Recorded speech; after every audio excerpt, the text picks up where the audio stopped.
De nuestra práctica educativa. Otra situación es el equilibrio socioafectivo. El profesor debe entender que así como la sociedad ha cambiado, nuestros roles también han cambiado. Muchas veces nuestros estudiantes pretenden encontrar en nosotros aquello que no está en casa. Sin embargo, es importante que el profesor pueda establecer los límites y las fronteras entre el rol de la docencia y la crianza que se desarrolla en el hogar. No estoy de acuerdo con aquellas frases melodramáticas que hablan de que si el chico viene sin valores, yo no tengo por qué enseñarle valores, porque si tengo un rol educativo, es importante entender que parte de ese educativo, como lo decía Freire, es la compensación de las necesidades del sujeto. Pero es importante mantener una postura clara frente a qué somos y a quiénes somos en el proceso de transformación. Frente a la inteligencia artificial, es importante empezar con este pequeño meme que encontré en la red, donde le pregunta el jefe, ¿te preocupas por el avance de la inteligencia artificial? Y le contesta, no, me preocupa más el retroceso de la inteligencia natural. Y aquí es importante comprender que desde las corrientes transhumanistas, la solución al enfrentamiento del ser humano a la IA está en la capacidad de administrar a la IA como un recurso potente que nos entregan las tecnologías de la información y no como un suplente de diferentes roles o diferentes acciones que realizamos los seres humanos. Por ejemplo, entiendo y tengo muy en claro que una profesión difícil de extinguir es la docencia, porque aunque la inteligencia artificial pueda dar clases, los profesores no solamente damos clases, educamos y transformamos personas. Y las inteligencias artificiales que no reflexionan, como lo dice Maturana, la capacidad o ventaja que tiene el ser humano frente a la inteligencia artificial es la capacidad de reflexión.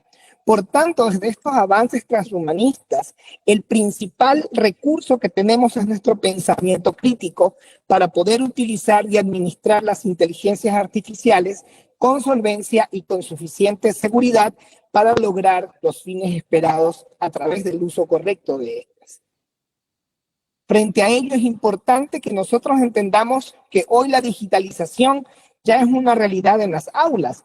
No podemos seguir en una batalla innecesaria entre el uso o no uso del celular, sino de convertir estas herramientas, que en nuestra época fueron un lápiz y un papel, estas nuevas herramientas deben convertirse en artífices del proceso de enseñanza y aprendizaje, garantizando una transformación permanente en función de los retos que cumple la docencia. El profesorado frente a la inteligencia artificial debe tener dominio de ella. No podemos dejar que la inteligencia artificial nos sorprenda o querer satanizar a la inteligencia artificial como un problema, cuando en realidad la inteligencia artificial es una poderosa herramienta si la sabemos utilizar cuando nosotros tenemos. Y utilizo esta palabra dominio, que es un poco divergente con los enfoques que manejamos los profesores en la realidad o en la realidad de la complejidad, puesto que cuando se habla de dominar, se habla de tener control absoluto, y aunque no lo logramos tener por la extensión de la palabra, logramos comprender que el profesor debe tener las herramientas suficientes para convertir a la IA en un proceso de apoyo a su gestión. Debe tener un control y uso apropiado de la inteligencia en el marco de las condiciones éticas de la transparencia y la originalidad, por ejemplo, así como poder generar tareas ajustadas con la inteligencia artificial. Si hoy por hoy sabemos que si le pido a la inteligencia artificial que haga un ensayo sobre la vida de Napoleón Bonaparte, pues la IA lo puede hacer. Pero si yo le pido a la IA que busquemos un personaje en nuestra familia que tenga rasgos similares a Napoleón Bonaparte, pues la inteligencia artificial no tiene la capacidad de contextualización. Por lo tanto, necesita un desarrollo cognitivo adicional para poder lograr con efectividad la tarea que el profesor entrega al estudiante para poder utilizar la inteligencia artificial. Es importante que los profesores seamos diestros en el manejo de escenarios híbridos, es decir, en escenarios donde podamos manejar realidades presenciales y realidades digitales de manera continua y sistemática, así como también tener alternativas recursivas para el desarrollo de nuestras actividades formativas.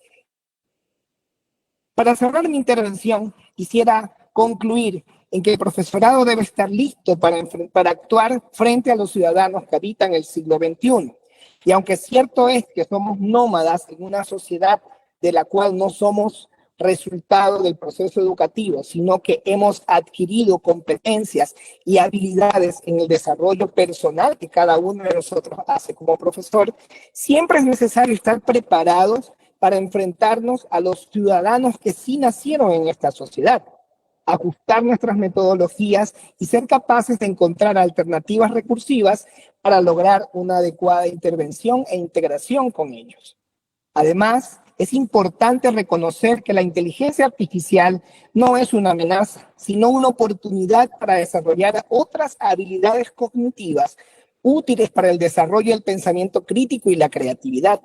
De esta manera, nosotros podemos enfrentar una serie de transformaciones continuas y permanentes que están siempre allí en el marco de nuestro quehacer educativo, y a partir de ese quehacer educativo poder transformarnos continuamente y hacer que nuestras clases sean un espacio de transformación sistemática del individuo y de nosotros como ciudadanos. Muchísimas gracias por su atención.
Bueno, bien, bueno, muchas gracias por esta invitación, gracias a la Red Internacional de Ciencias Sociales por convocarme a conversar en esta ponencia con Francisco y con Virginia, que son grandes colegas. El tema que voy a trabajar son los desafíos de la posmodernidad y cuál es la articulación que yo veo que existe entre la posmodernidad y la educación no formal y cómo la educación no formal abre caminos que un poquito se relaciona con lo que venía diciendo Francisco en esto de encontrarnos hoy con comunidades que se están autoeducando. Quería que me confirmen si se ven el PowerPoint. ¿Si está visible? ¿Sí? Sí, perfecto. Perfecto, muchas gracias. Bien, primero, bueno, preguntarnos cómo se define a la educación no formal en el ámbito de la comunidad internacional. ¿Qué es la educación no formal? La UNESCO la define a la educación no formal como una educación que es un complemento a la educación formal y que contribuye fuertemente a democratizar la educación, que atiende a todos los grupos y a todas las edades, que trabaja desde la heterogeneidad y desde la diversidad, que desarrolla programas que están destinados a impartir habilidades específicas a la población. Y esto me parece que es importante resaltarlo porque tenemos que entender que es una práctica educativa que no trabaja con un currículum, pero sí que trabaja con otros tipos de formato, que son los talleres, los programas, o sea, es sistematizada, es organizada y tiene objetivos de logros a cumplir. También es importante resaltar que la Agenda Mundial de Educación 2030, que fue publicada en el 2020, nos menciona la necesidad de poder vincular los objetivos de desarrollo sostenible con las organizaciones de la sociedad civil. Se ha encontrado que las organizaciones de la sociedad civil tienen una gran tarea y un gran trabajo, sobre todo fortaleciendo a las mujeres, a los adolescentes y a los jóvenes para tener mayor participación ciudadana. Este fue un trabajo de investigación que yo realicé por bastantes años en relación al tema. Como mencionaban, he trabajado también bastante tiempo en extensión universitaria y esto me llevó a preguntarme por qué es la educación no formal, ¿no? Esta pregunta filosófica, ontológica, ¿qué es esto? Y entonces construí una definición propia de educación no formal, que es la siguiente. La educación no formal es el encuentro de quien desea aprender con alguien que domina un saber hacer, un conocimiento en acción, que tiene un vínculo afectivo fuerte con ese objeto de conocimiento y está dispuesto a compartirlo, acompañando a quien desea aprender para lograr la expertise necesaria, participando de ese modo, participando así de ese amor al objeto de conocimiento. Orientador y aprendiente construyen un triángulo amoroso, que es en este caso un triángulo virtuoso con ese objeto, con ese hacer. Si nosotros, me gustaría que desglosemos un poquito esta definición y que la analicemos, y en este sentido lo que se habla es de un vínculo amoroso, y cuando se habla aquí de un vínculo amoroso no estamos hablando de un vínculo mecanicista o de estímulo y respuesta, estamos hablando de relaciones intrapsicológicas que pasan a relaciones luego intrapsicológicas que quedan en el campo de la mente. ¿Por qué? Porque hay una interacción muy fuerte entre los actores de la educación no formal con el objeto de conocimiento. Y en ese vínculo lo que aparece también muy fuertemente es la cuestión de lo lúdico. Y en esta cuestión de lo lúdico, cuando se abre esa puerta, se abre la puerta al placer. Y cuando abrimos la puerta al placer y al disfrute y a la curiosidad, es que tenemos mayor capacidad de apropiación de los conocimientos. Entonces, hoy en día podemos encontrar diariamente noticias que tienen que ver con la educación no formal, tanto en el desarrollo productivo, es un área que trabaja mucho el campo de la capacitación laboral y la capacitación profesional. También tenemos que tener en cuenta que las universidades han empezado a poner el tema en la agenda pública y también los ministerios la han empezado a tener en cuenta y a resaltar la relevancia que tiene esta práctica educativa. En Rosario, que es la Universidad Nacional de Rosario, donde yo me formé, hace unos años tiene programas de capacitación laboral y el año pasado hubo más de 1.300 egresados de esos programas. Además, teniendo en cuenta que una de las misiones de la universidad es la extensión y muchas veces lo que hace la extensión tiene que ver con la práctica en educación no formal. Pero no es una práctica que solamente se circunscribe a la capacitación laboral y al desarrollo productivo, sino que también las encontramos en otros ámbitos, como pueden ser las bibliotecas populares, las ciudades educativas, en las organizaciones de la sociedad civil. O sea que diversas organizaciones, tanto públicas como privadas, desarrollan programas y actividades que tienen que ver con el fortalecimiento de la sociedad civil y también lo que implica, obviamente, aumentar el nivel cultural y el capital simbólico, social de una comunidad. Se sabe que el 80% de las infancias realizan actividades que están por fuera de la escuela, que son extraescolares. Y esto es también muy importante porque yo siempre me pregunté, bueno, ¿dónde están los aprendizajes significativos hoy de los niños? Un poco lo que comentaba recién Francisco, el doctor Francisco, que decía, una niña se aburre en la escuela porque encontró toda esa información o ese conocimiento en los tutoriales. Nos está pasando justamente esta cuestión, es que muchos de los aprendizajes significativos o que tienen que ver con los intereses y con los deseos de los niños y de los adolescentes están por fuera de la escuela. Pero tiene también una particularidad la educación no formal, que los grupos son heterogéneos. Entonces esa heterogeneidad también hace que el espacio sea mucho más rico, sea un espacio más flexible y sea un espacio democrático. Podemos encontrar heterogeneidad tanto entre los aprendientes, que tienen que ver con cuestiones económicas, con cuestiones culturales, también en edad, entonces un espacio intergeneracional, y también muchas veces los objetivos de los aprendientes son diferentes de acuerdo al deseo que cada uno tiene para realizar esta práctica.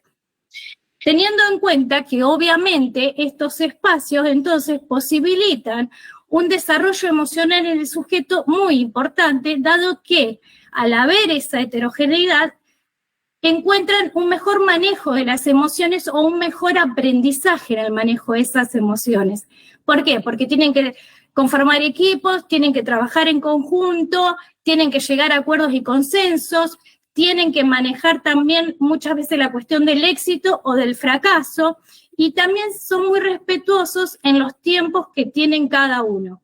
Otra de las singularidades que se da en esta práctica educativa tiene que ver con que generalmente el orientador, como yo lo llamo, al docente, sabe muy bien en qué proceso o en qué instancia se encuentra el sujeto que está aprendiendo.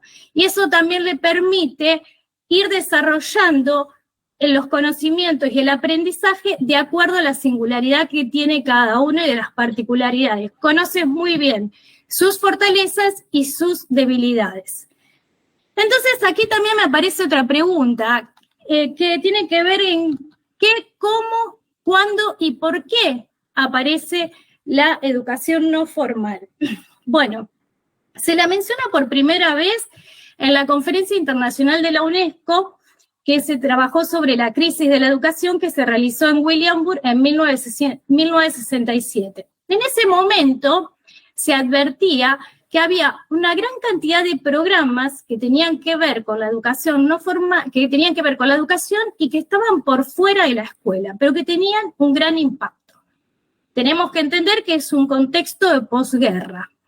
Entonces, en esa conferencia, CUMS realiza un documento, muchos intelectuales, economistas, filósofos, psicólogos, gente del ministerio, discutieron el documento y ahí se establecieron los 3 campos de la educación formal, la educación no formal y la informal. ¿Qué es lo que se pensó en ese momento? ¿O qué concepciones se construyeron en relación a esta temática? Bueno, hubo 2 concepciones que Phyllis Coombs llama que son erróneas. Pensar, primero, que la educación no formal es una educación de segunda, o que es una educación para pueblos vulnerables o subdesarrollados. Y él dice, tenemos que tener en cuenta que los países más industrializados, más desarrollados, son los países que tienen más programas de educación no formal, en propuestas tanto de capacitación laboral como también en propuestas de animación sociocultural. Y la otra concepción errónea es pensar que es una educación más costosa que la educación formal. Y Phyllis Kuhn dice, bueno, esa comparación no la podríamos estar haciendo porque deberíamos contar con con las mismas estructuras, el mismo diseño, la misma organización, y eso no se estaría dando. Con lo cual no podríamos decir que es una educación más económica o menos económica que la educación formal. Como lo dije, esta educación aparece en un contexto de posguerra. Entonces, aquí es donde yo me pregunto o hago el análisis de poder pensar el contexto de la modernidad con el contexto de la posmodernidad, sabiendo que en el momento de la modernidad se da la constitución del Estado-Nación, que este Estado-Nación se expropia de las funciones de la sociedad civil y aquí aparece un Estado educador. En la posmodernidad comenzamos a asistir a un desmoronamiento de estos principios de un Estado moderno, una crisis del contrato social y por ende aparece un reposicionamiento y un fortalecimiento de la sociedad civil. Obviamente que la modernidad tiene el paradigma de la estandarización, tiene el paradigma de la normalización, la promesa del futuro, el orden y el progreso, que se basaban obviamente en una pedagogía positivista y que había un ideal que alcanzar. Y en la posmodernidad todo eso hace un giro y nos encontramos con un mercado creciente que tiene un gran poder de subjetivación. Entonces hay una gran dispersión y heterogeneidad de los agentes socializadores, aparece la cuestión de la inmediatez del futuro, el aquí, el ahora, la individuación, que es esta segmentación social que se hace a través de los algoritmos en las redes sociales. ¿Y esto qué implica? Por lo tanto, implica nuevas subjetividades, nuevos modos de estar en el mundo, nuevos cuerpos, nuevas formas de habitar y de habitar, ¿no? Y de habitar los espacios. Y también implica nuevos tiempos. Aparece obviamente un crecimiento exponencial de los conocimientos. Como decíamos recién, aparece la inteligencia artificial en este momento, en donde hay una accesibilidad permanente a la información. Entonces, Casulo, que es un filósofo argentino que trabajó mucho la posmodernidad, él dice que, bueno, hubo situaciones como que emergentes, o no sé si emergentes, pero que permitieron dar una transformación profunda en este traspaso de lo que es la modernidad y la posmodernidad. Él dice, bueno, entre los años 75 y 95 hay una gran metamorfosis, un gran cambio en lo que tiene que ver con el campo tecnológico, económico, político, filosófico. Y él dice que estos cambios los podemos sintetizar en cuatro grandes características, que una es la crisis del estado de bienestar, que reformula esta relación entre el Estado y la sociedad civil, la crisis del trabajo y del pleno empleo, el fin de una alternativa socialista y el arribo de una más media que se despliega en su máxima potencia. Obviamente esto podría llevar a una conferencia más, pero teniendo en cuenta estos cuatro componentes como título, aquí se pueden advertir este quiebre de fondo de época que llama él, que le llama este autor, que en verdad es un quiebre de sentido, un quiebre en la significación, es un quiebre en las representaciones, es un quiebre en lo imaginario, ¿no? Que teniendo en cuenta que todo lo que nos representamos o todo el imaginario construye la red social. Y entonces dice, hay un quiebre en los valores, en la ética genuina y en esta creación cultural. Entonces, este quiebre de fondo, como le llama él, es como que cambia nuestra perspectiva porque no hay un fondo como el fondo que mirábamos antes de la modernidad. Al quebrajarse ese fondo, todo queda mucho más disperso, mucho más difuso y perdemos esa capacidad crítica que tanto necesitamos volver a recuperar. Y un poco acá yo me hago una pregunta, ¿no? El concepto de posmodernidad, el concepto de modernidad líquida, o como algunos también lo llaman, la hipermodernidad, ¿nos definen hoy?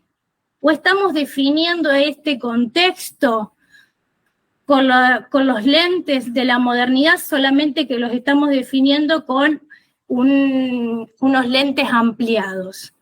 Y también empecé a leer recientemente literatura que habla del tecnoceno, que estamos viviendo en un tiempo que lo podríamos definir como tecnoceno.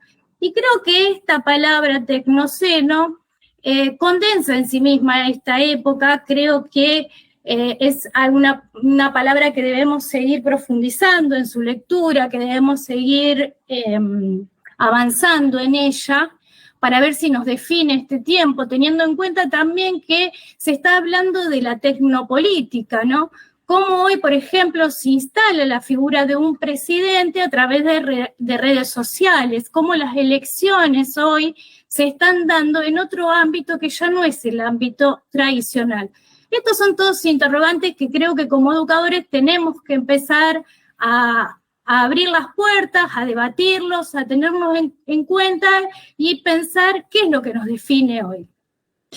Teniendo en cuenta entonces este contexto, como decía, también emergen nuevas teorías, nuevas corrientes pedagógicas que obviamente tensionan los principios de la educación entre lo moderno y lo posmoderno.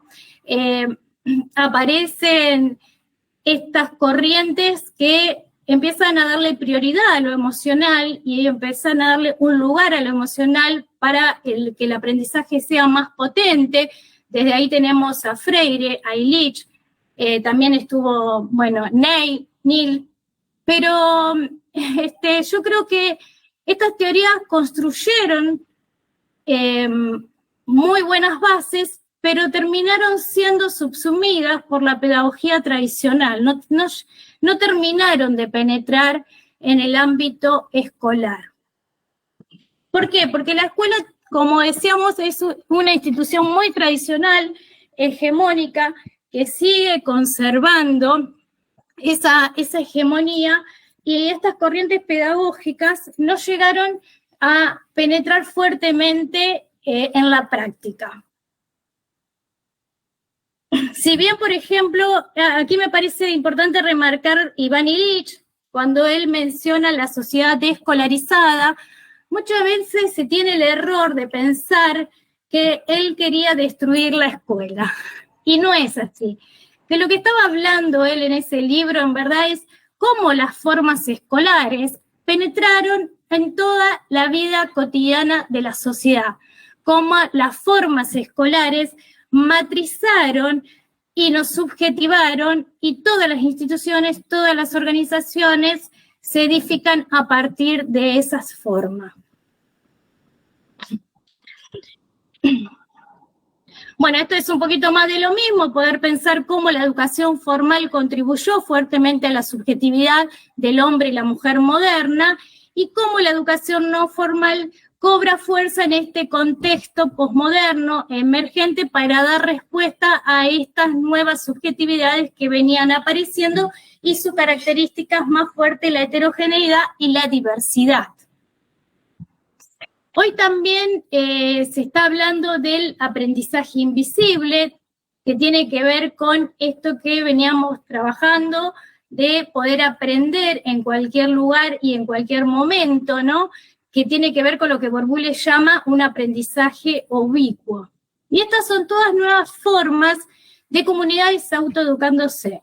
Entonces yo me pregunté también por el concepto de forma, cómo estas formas construyen nuestra subjetividad y cómo estas formas construyen nuestros modos de estar en el mundo. Y fue Durkheim el primer autor que habla del concepto de forma escolar, teniendo en cuenta que este autor es positivista, que marca una distancia fuerte entre el sujeto y el objeto de conocimiento, en donde obviamente el objeto determina al sujeto. Luego la teoría de la Gestalt va a decir, el sujeto es activo en la construcción de la forma. De ninguna manera el sujeto es pasivo en esa construcción de la forma y por lo tanto no hay una determinación. Entonces Merleau-Ponty, descubriendo este concepto que hace la teoría de la Gestalt, reinterpreta el concepto de forma y dice, este concepto es muy fuerte para poder pensar las ciencias humanas y las ciencias sociales, teniendo en cuenta que son autores que trabajan desde la teoría de la percepción. Y Gibbonsen lo explica muy bien en un artículo que escribe en 1994, que está escrito todo en francés, lo tuve que traducir para poder trabajarlo, y en donde él dice, las formas son el resultado de una relación dialéctica entre el sujeto y el objeto. La forma es ante todo lo que no es ni una cosa ni una idea, sino que es una unidad que no es del orden de la conciencia. Con lo cual, las formas se introyectan, las formas se matrizan en nuestro cuerpo, y es en este sentido que digo que la educación no formal tiene sus propias formas, tiene sus propias particularidades y que son diferentes a las formas escolares.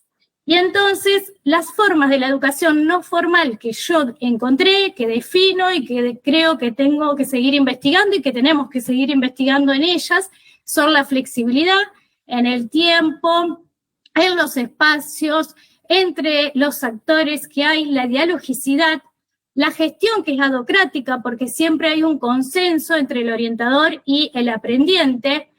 Hay una forma también muy particular que es la expertise que tiene el orientador. El orientador sabe hacer aquello que enseña, no solo sabe decirlo, sino que también lo practicó. Y cómo lo practicó, puede transmitirlo. El conocimiento, que es un conocimiento focalizado, que hay un consenso entre orientador y aprendiente sobre los objetivos de logro, que hay una actualidad y prospectiva de los conocimientos que la escuela no llega a tener, pero bueno, por toda una cuestión de que tendrían que hacer transformaciones muy grandes en los currículos y que a veces la burocracia no lo permite, que hay un vínculo emocional y fuerte entre el orientador y el aprendiente, que está la recuperación de lo lúdico, como mencioné antes, la importancia que tiene la dimensión del juego, de la curiosidad, de la pulsión de saber y la pulsión de vida para poder apropiarnos del conocimiento, y eso tiene que ver con el involucramiento del sujeto. ¿Por qué? Porque es una educación en donde uno va por voluntad propia, no va obligado a ella, o sea, es una elección que nosotros hacemos por lo general, y que tiene una corporalidad y corporeidad que está construida en relación al hacer, en relación a la tarea, y entonces por eso es muy heterogénea. Y hay una intervención siempre que es contingente del orientador, y otra de las cuestiones que se encuentra en esta práctica educativa tiene que ver con la inmediatez de los resultados. Rápidamente encontramos resultados en esta práctica educativa, no en toda, a lo mejor no lo podemos generalizar, pero sí al tener programas y talleres cortos, los resultados son mucho más rápidos. Y bueno, por todo ello, ya como para ir cerrando, creo que nos encontramos ante nuevos escenarios, escenarios que cada día son más cambiantes, son más vertiginosos, más interconectados, como se mencionaba recién, con ciudadanos que buscan encontrar nuevos caminos para su desarrollo personal, profesional y también, obviamente, para el progreso de un país. Y es por eso que yo digo que la educación no formal es a la posmodernidad lo que fue la educación formal a la modernidad. Y bueno, y por eso siempre digo que encierra un tesoro, porque creo que en esta práctica educativa encontramos rasgos inherentes y particulares que pueden transformar nuestros vínculos y nuestras relaciones y la educación en general. Y ahora sí, muchísimas gracias. Para más información les dejo mi página web también por si quieren visitarla.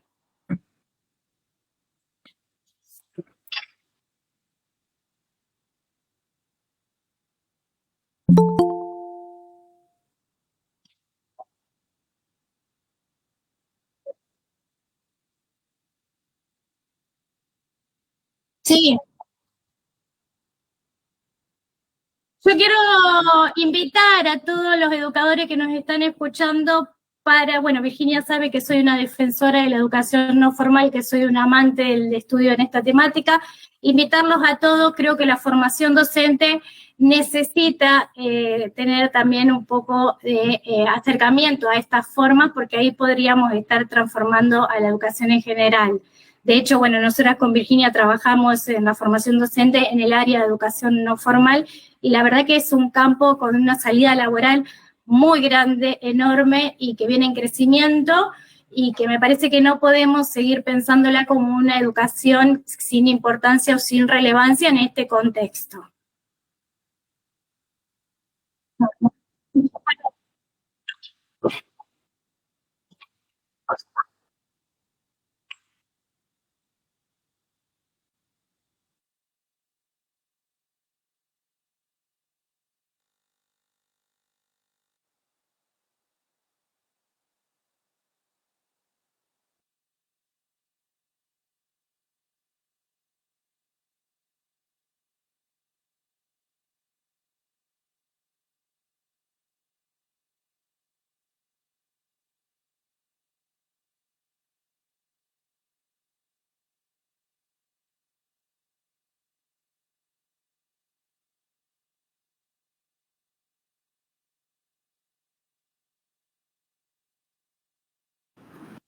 Gracias, Esteban. Gracias a la Red Internacional de Investigación en Ciencias Sociales y Humanidades. Gracias, Francisco y Carla. Voy a retomar algunas cuestiones de ustedes, que la gente sepa que no nos pusimos de acuerdo en lo que íbamos a decir y que nadie sabía lo que el otro iba a exponer, pero evidentemente habitamos el mismo suelo y pensamos en sintonía la educación y la educación no formal. Yo quiero empezar leyendo 3 frases, 2 griegos y un físico. En la Academia de Platón había un letrero que decía que no podía entrar nadie que no supiese geometría. Aristóteles, por su parte, en la metafísica, nos decía que todos los hombres tienen naturalmente el deseo de saber. Ese deseo, ese amor, ese eros, que tanto Francisco como Carla nombraron en sus argumentos. Es decir, cómo recuperar el eros educativo. Esa sería una primera pregunta. En realidad yo no vengo a hacer tanta exposición, sino a dejarlos planteados un montón de preguntas que nos sirven para reflexionar la educación hoy. Y no podemos dejar de mencionar a nuestro gran guía y referente Einstein, que decía, desde su genialidad y sencillez, no tengo talento especial alguno, sino que tan solo soy apasionadamente curioso. Entonces, a partir de estos 3 referentes clásicos que no podemos obviar y no podemos desconocer, a mí me surge esta pregunta: ¿cómo devolverle a la educación y al acto educativo el asombro? ¿Cómo asombrar a nuestros alumnos? ¿Cómo hacemos para que nuestros alumnos queden perplejos? ¿Cómo hacemos para que nuestros alumnos y nosotros mismos volvamos a tener interés en la educación? No porque no existiese, sino que tenemos que revisarla, tenemos que reescribirla, tenemos que redimensionarla desde el contexto en el cual hoy estamos viviendo. La inteligencia emocional, la inteligencia artificial, cualquier dispositivo tecnológico seduce más que un docente dentro de un salón de clases. ¿Por qué? Porque asombra, porque llama la atención. Pero la atención está vinculada al deseo de aprender. Entonces, ¿cómo volver a recuperar esa atención, ese interés por conocer? Habermas, otro filósofo, decía ya por la década del 60, hablando de su teoría de los intereses constitutivos del pensamiento o su teoría del conocimiento, él la llama teoría de los intereses del pensamiento. Y define interés como el placer que asociamos a una acción. Y enseguida explica y argumenta que ese placer no está vinculado al placer sexual del cual tanto nos habló Freud, sino que está vinculado al placer por la racionalidad, al placer por conocer. Volvamos a adjetivar y a dimensionar de placentero, de amoroso, de eros, esta nueva relación con el conocimiento. El conocimiento de que la curiosidad nos llevó fuera de la caverna y nos trajo hasta acá. Por eso es importante conocer los contextos. Entonces surge otra pregunta. ¿Cómo educar en el tiempo? ¿Cómo educar para saber leer los signos de los tiempos? Tenemos dos sociólogos vivos, maravillosos los dos, cada uno desde una postura filosófica distinta, pero que no son antagónicas ni contradictorias. Edgar Morin, desde la complejidad, nos anima a un camino de la esperanza vinculada a revisar nuestras categorías de análisis y a revisar nuestra relación con el conocimiento justamente desde un pensamiento complejo, que ahora vamos a explicar un poquitito. Byung-Chul Han, coreano él, viviendo en Alemania, discípulo de Heidegger, estudioso de Heidegger, plantea justamente su último libro, que salió hace poco, todavía acá en Argentina no llegó, El espíritu de la esperanza. No les puedo hablar del espíritu de la esperanza de Byung-Chul Han porque no he leído el texto, pero podemos inferir en función de su sociología para dónde va esa esperanza. ¿Dónde depositamos la esperanza hoy? Si nosotros leemos nuestros contextos latinoamericanos, corruptos, turbulentos, en crisis constantes, ¿dónde depositamos hoy la esperanza? Evidentemente la esperanza tiene que estar depositada, desde mi humilde opinión, en la educación. Entonces la pregunta que surge es, ¿para qué estamos educando hoy? Ya Francisco y Carla, cada uno desde su lugar, hablaron de la modernidad clásica. Esa modernidad donde nosotros nacimos occidentalmente, esta modernidad que era objetiva, universal, homogénea, con sus sólidas instituciones de la familia, las cárceles, los psiquiátricos, la infancia, la escuela, el Estado-nación. Si hoy Descartes, Comenius o Newton se despertasen, la única diferencia sería la inteligencia artificial, un teléfono celular o la computadora. La escuela sigue siendo la misma de Comenius. Los contenidos siguen siendo los mismos que en Comenius. Por lo tanto, ¿para qué estamos educando hoy? ¿Dónde depositamos la esperanza en la educación hoy? Bueno, la depositamos en un saber crítico y complejo. La depositamos en una educación personalizada, singular, genuina, atendiendo las características individuales de cada sujeto. ¿Dónde depositamos esa esperanza? En la educación de ciudadanos planetarios y globales. ¿Por qué? Porque necesitamos, y no es depositarlo en el niño, porque el niño es niño y se está educando, ese educar y exducere del cual decía Francisco. Pero como San Francisco también lo dijo, y todos los que estamos acá nos dedicamos a la educación mayoritariamente, y muchos nos dedicamos a la educación superior, tenemos que revisar la formación de nuestros formadores. Ahí está el secreto de la esperanza. ¿Cómo revisamos y cómo resignificamos la práctica del formador en contextos complejos, en contextos de crisis, en contextos que hoy necesitan una nueva esperanza? Entonces tenemos que enseñar a pensar. Pero yo no puedo enseñar algo que no sé, por lo tanto yo tengo que saber pensar a priori. Y estas preguntas de ¿para qué estamos educando? O ¿cómo enseñar a pensar? No demandan una respuesta cerrada al mejor estilo recetario, sino que nosotros tenemos que construir el saber. ¿Desde qué lugares? Francisco lo dijo, desde la alteridad y desde los contextos. Ahí recuperamos a Freire con el concepto de diálogo, pero tenemos que ir un poquitito más, porque si estamos hablando de educación, no solamente tengo que ver la alteridad en el otro sujeto, en otros sujetos, en las otredades, sino en el diálogo de saberes. Si estamos hablando de educación y cómo enseñar a pensar, tenemos que hablar también de una resiliencia epistémica. ¿Cómo recomponer, cómo volver a llenar de contenidos a los saberes que quedan descontextuados? Si nosotros revisamos, como dicen en Ecuador, la malla curricular, vamos a encontrar contenidos que no existen en la realidad. Y nosotros seguimos enseñando ese tipo de contenidos. Entonces, la resiliencia epistémica es una dimensión fundamental hoy para poder enseñar a pensar. Y en tercer lugar, pero no menos importante, tiene que ver con la tolerancia cognitiva. Hoy tenemos que saber que el mundo es mucho más grande que Occidente. Ecuador, que tiene una multiplicidad y una riqueza étnica increíble, yo creo que la riqueza más diversa en Latinoamérica, creo que después la seguirá México. Entonces no podemos pensar que el único conocimiento válido a transmitir en la escuela es el conocimiento occidental y cristiano.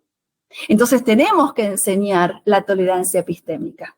Hoy es necesaria, la esperanza tiene que estar depositada en la tolerancia en la otredad y en la tolerancia epistémica. ¿Por qué planteamos esto? ¿Desde qué lugar podemos plantear toda esta esperanza vinculada a la educación? Justamente porque pensamos que la educación es un sistema complejo, pensamos que la educación es compleja. ¿Y qué es la complejidad, Virginia? Porque no me estás diciendo absolutamente nada. La complejidad es pensar o relacionarse con la realidad desde un enfoque multidimensional, o sea, necesitamos diferentes dimensiones de análisis para poder estudiar la educación, los sujetos, los contextos, las epistemes, los tiempos, los diferentes métodos, las diferentes ideologías. ¿Para qué? Para que se produzca un debate de diálogo de saberes. También la complejidad implica pensar la relación con el conocimiento de una propuesta interdisciplinaria, que ya la había planteado Piaget en pleno siglo XX. O sea, que cada vez que yo me relaciono con la realidad, cada vez que recorto un objeto de estudio, cada vez que quiero estudiar un objeto, una realidad, tengo que crear un método específico para ese objeto. Por lo tanto, se terminaron las recetas. Por lo tanto, se terminaron los modelos dogmáticos. Por lo tanto, se terminaron no me sale la palabra, la transferencia de un modelo a otro porque funciona en un lugar y entonces milagrosamente nos va a funcionar a nosotros. Y también tenemos que pensar la relación con la realidad desde el punto de vista transdisciplinar, que es justamente lo que estaba diciendo anteriormente, que engloba el espíritu de este tiempo. Pensar diferentes niveles de realidad cada vez que abordamos un objeto de estudio, pensar la sociedad y los sujetos como sistemas complejos. Y acá viene lo interesante y volvemos a Aristóteles. Hoy nos separan 25 siglos de Aristóteles, pero siguen estando vigentes. Todos los griegos siguen estando vigentes. Aristóteles tenía un concepto de sistema, el mismo que tenemos como nosotros, pero un sistema cerrado. Lo que no pudo pensar Aristóteles, en su lógica clásica, lo llamó el tercero excluido. Pudo organizar todo un sistema filosófico, pudo organizar toda una sociedad, pudo organizar todo un conocimiento de su época, pero en el concepto de sistema cerrado no podía pensar la alteridad. No podía pensar lo que descontrolase a ese sistema. Y esa pretensión lógica de Aristóteles nos llega hasta hoy, porque nuestros alumnos no pueden hablar, porque no pueden molestar. Nuestros alumnos tienen que quedarse quietos porque no pueden molestar. Nuestros alumnos no pueden preguntar porque no pueden molestar. Porque la pretensión educativa en el siglo XVII, como en el siglo III antes descrito con Aristóteles, fue controlar el ambiente. Entonces, el concepto de transdisciplina, de pensar sistemas complejos, de pensar desde diferentes dimensiones de análisis, incorpora desde la física cuántica en su dimensión termodinámica el concepto de el tercero incluso. Tomamos la lógica clásica de Aristóteles del tercero excluido y lo incorporamos al sistema. Porque hoy la realidad es caótica. Porque hoy la realidad es indeterminada. Porque no podemos prever lo que sabe, lo que ignora y la curiosidad de nuestros estudiantes. No podemos controlar la curiosidad porque tampoco podemos controlar la pregunta. Como no se puede controlar el amor. Y ahora volvemos al principio. ¿Cómo volver a pensar la educación desde el eros? ¿Cómo volver a pensar la educación como un dispositivo de esperanza? ¿Y cómo volver familiar esta educación que se nos hizo extraña? Se nos hizo extraña esta educación. ¿Por qué estamos hablando de educación? ¿Por qué todo el mundo piensa alternativas a que esta educación está en crisis? En realidad la educación no está en crisis. Lo que está en crisis es un tiempo que necesita otro tipo de educación. Por lo tanto, voy a terminar con una frase de Cuyem, porque vamos a ser respetuosos con el tiempo. Mi padre era relojero, mañana, el viernes cumpliría años. El conocimiento forma cuando se siente deformado por el suelo que habitamos. Deformemos nuestro suelo para volver a recuperar el eros en el conocer. Podríamos seguir, pero dijimos que terminábamos a este horario, así que muchas gracias por la escucha atenta. No sé si hay alguna pregunta, algún comentario.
Gracias, Esteban, por la invitación.